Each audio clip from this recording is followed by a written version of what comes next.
Hello everyone friends, अगर आपने इस सीरीज़ के फर्स्ट एपिसोड को नहीं देखा है सो आई सजेस्ट कि पहले आप उसे देख लें एंड मेरे चैनल को सब्सक्राइब करें। एंड अगर आपको मेरी वीडियो अच्छी लगे देन प्लीज़ लाइक करेगा। सो एपिसोड की शुरुआत में हम देखते हैं कि भले ही जेवॉन इसे कंफर्ट करने की कोशिश कर रहा हो, लेकिन ये इसे यहाँ से दफ़ा हो जाने के लिए कहती है। एंड कहती है कि पूरे होटल में सिर्फ एक बंदे को पता था कि मुझे बर्ड से कितना ज़्यादा डर लगता है। ये भी सही बोल के चला जाता है कि मैंने ये सब नहीं किया, चाहे तुम मेरे ऊपर ट्रस्ट करो या ना करो। बाहर निकलते ही ह्यून इससे आके पूछता है कि उन्होंने कुछ दिक्कत तो नहीं की ना, जिस पे इसे कहता है कि तुम्हें उसकी बड़ी फिक्र है। ह्यून जब इसके पास आता है तो ये इसे अपना रूम चेंज करने के लिए कहती है एंड साथ में अपनी सारी ड्रेस इसे सही से सेट करने को बोलती है, बिकॉज इससे काफ़ी डर लग रहा था एंड ये सोच रही थी कि कोई पूरी रात इसके साथ रहे जब तक इसका काम ख़त्म होता है। ये सोच चुकी थी, लेकिन यहाँ से जाते हुए ये सुनता है कि मोना अपने मॉम डैड को बोल रही थी कि प्लीज़ मुझे छोड़ के मत जाओ। मोना जेवांग को फिर से चेक्यूंग के साथ देखती है। चेक्यूंग विनल अंकल को बातों बातों में बताती है कि ये and Jewang school time and college time में एक साथ पढ़ते थे, लेकिन जेवांग ये नहीं चाहता था कि ये बात इसके अंकल को पता चले। तभी इन्हें डिस्टर्ब करने के लिए मोना बहुत सारे डॉगीज़ को यहाँ पर लेकर आती है और उन्हें पूरे होटल में छोड़ देती है एंड इसे कहती है कि सॉरी अगर तुम्हें कुछ बुरा लगा हो। लेकिन जेवांग इसे कहता है कि मुझे तो नहीं, लेकिन तुम्हारे पापा को काफ़ी ज़्यादा बुरा लग रहा होगा कि तुम उनके होटल में कितना बुरा बुरा कर रही हो, जिससे कस्टमर दिन पर दिन कम होते जा रहे हैं।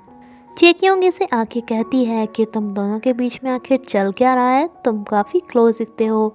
अब जैसे कि चेक्योंग एक बूढ़े की वाइफ थी, तो उस बूढ़े के पहले पत्नी के बच्चे भी थे जो कि खुद चेक्योंग से भी ज़्यादा एज के थे।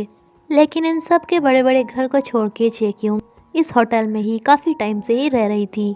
विलन अंकल जेवांग से कहते हैं कि जैसे कि वो तुम्हारी पुरानी क्लासमेट भी है तो उससे रिलेशन और ज़्यादा बढ़ाओ, बिकॉज वो हमारे होटल की शेयर होल्डर भी है एंड तुम्हें सीईओ बनने में काम दिला सकती है।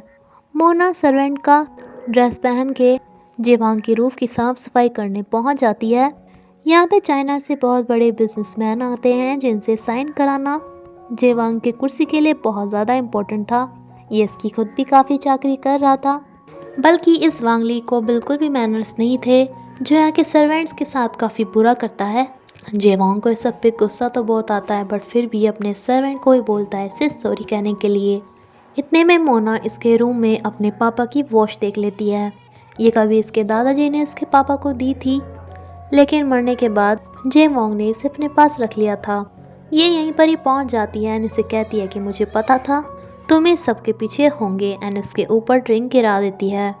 बांगली भी ये बोलकर इसे कॉन्ट्रैक्ट तोड़ लेता है कि तुम्हारे तो सर्वेंट भी तुम्हारी इज्जत नहीं करती, जिसके बाद ये गुस्से में मोना को पकड़ के ले जाता है। ह्यून जेवान को रुकना चाहता था, लेकिन इसे इसका कलीग समझाता है कि मोना की भी गलती है। तुम्हें पता है ना हम इस कॉन्ट्रैक्ट के लिए कितनी मेहनत कर रहे थे। ये इसे बिल्कुल उस जगह पर लेकर आता है जहाँ इसके पापा ने सुसाइड की थी एंड इसे कहता है कि मैं उस टाइम नीचे था जब तुम्हारे पापा ने सुसाइड की थी। वो डिप्रेशन का शिकार थे, ठीक है, बट ये कहती है कि मैंने वो दवाई देखी। अगर किसी को डिप्रेशन ना हो एंड तब भी वो उस दवाई को खा रहे हो तो वो अपने आप ही बीमार होना स्टार्ट हो जाता है। मोना से दिखाती है कि ये वॉच तुम्हारे पास कैसे आई, तो ये कहता है कि उन्होंने खुद मुझे दी थी।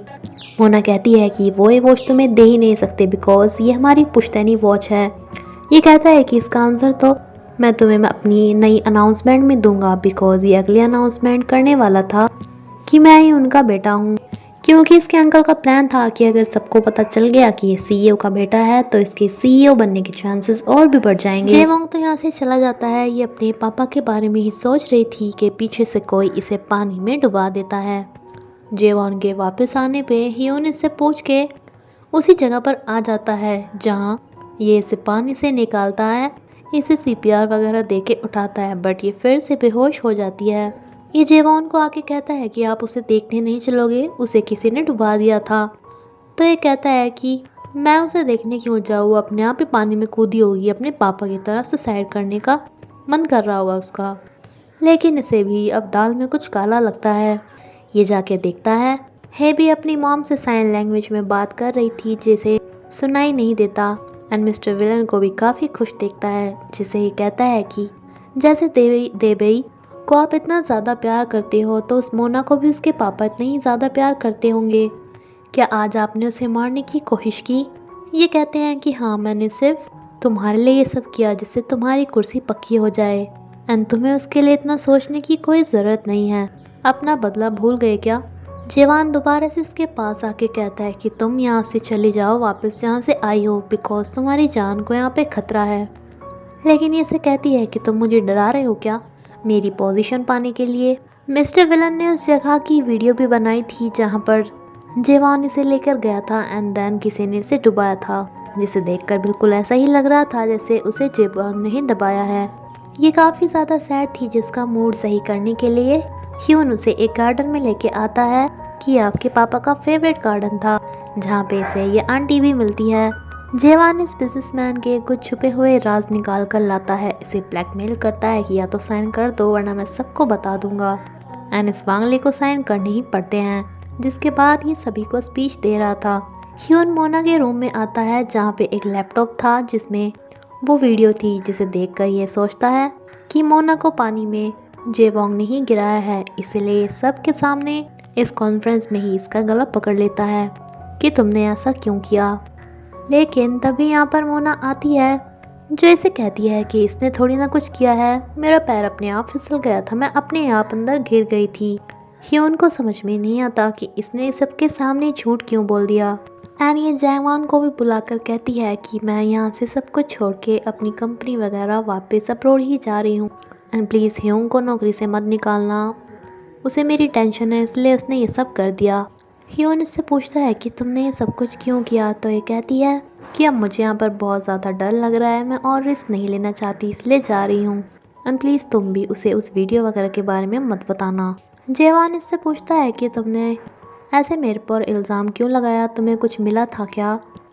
लेकिन मोना ने इसे मना किया था, इसलिए इसे बताता नहीं, बल्कि इसे कहता है कि मैं मोना को बहुत ज़्यादा लाइक करता हूँ, वो पानी में गिर गई थी जिससे मुझे बहुत ज़्यादा चिंता हो गई और मैं पागल जैसा हो गया, इसलिए मैंने ऐसा कर दिया।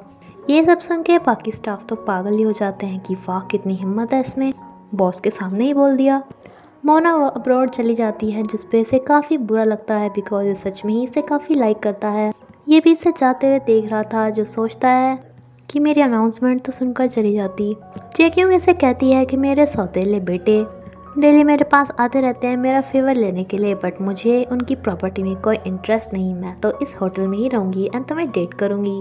नाउ एक नई पार्टी होती है जिसमें अनाउंस करने वाला था कि ये पहले सीईओ का ही बेटा है, लेकिन मोना यहाँ पर वापस आ जाती है, जो कि अब के बाद किसी बिगड़ी हुई लड़की तरह बिल्कुल भी बिहेव नहीं करती, सभी से मिलती है। इसका एटीट्यूड पूरा तरह चेंज हो चुका था एंड इसके पीछे इसकी एंड इन आंटी की प्लानिंग थी।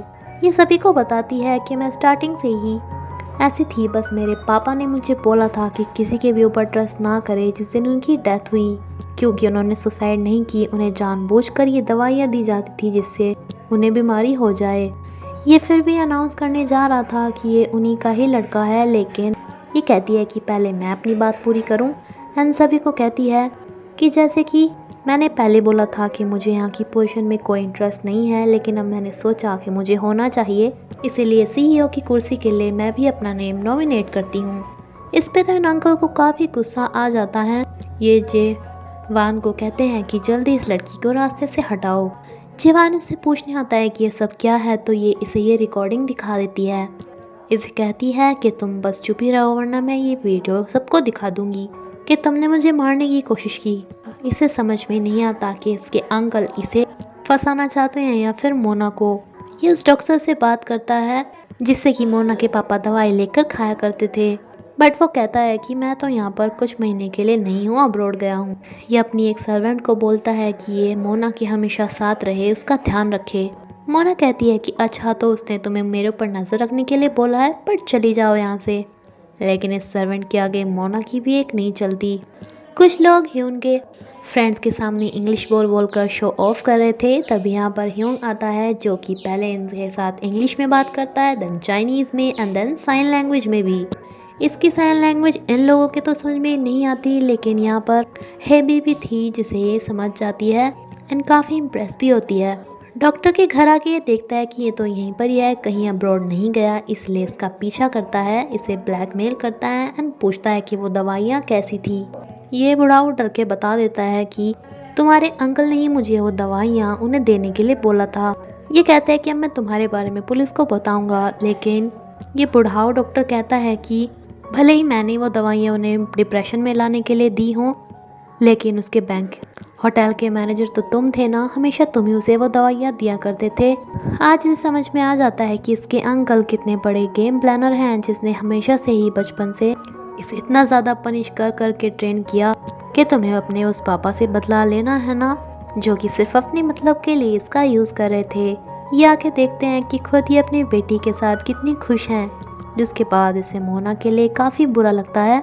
ये रात को ही इसके पास टपक जाता है। ये कहती है कि अच्छा तुमने अब मेरा पीछा भी करना स्टार्ट कर दिया। यहाँ से जा रही थी, जिसे पकड़ लेता है। मोना इसे कहती है कि तुम्हारी इतनी हिम्मत, लेकिन ये तो ऐसे गले भी लगा लेता है। एंड इसी के साथ एपिसोड यहीं पे खत्म होता है फ्रेंड्स। Thank you. अगर आपको मेरी वीडियो अच्छी लगी हो तो प्लीज़ लाइक करिएगा। 죽이려는 거였습니까? 넌 날 믿어야지.